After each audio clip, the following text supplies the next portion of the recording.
Është zhvilluar nata e parë gjysmëfinale e konkursit për fëmijë Bilbilat e vegjël të Shkodrës këndojnë në edicionin e 30. Pjesëmarrësit janë ndarë sipas moshës në disa kategori dhe gjatë 3 netëve të kësaj faze do të interpretojnë rreth 80 fëmijë.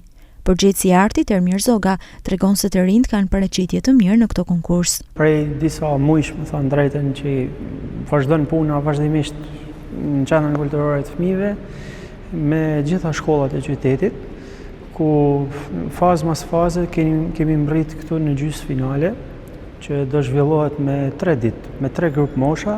Kopshti, klasa parë, e dytë e tretë janë garojnë në vedi, klasa 4 e 5 e 6 garojnë në vedi dhe klasa 7 e 8 e 9 garojnë në vedi. Besoj që kemi prurje të reja, të mira, na bëhet qefi gjithashtu kur shohim qoftë edhe nga kopshti që kemi gjetë element të mirë, janë 3 vajza shumë të mira, spikasin me talentin e tyre dhe këto premtojnë edhe të ardhmen për qytetin e Shkodrës, e Magjan. 30 vite që ka një traditë goxha të madhe, sot Bilbilat njihen jo vetëm nga Shkodra, por edhe me gjërë. Biles kemi pas edhe kërkesa që të merreshin pjesë edhe jashtë Shkodrës.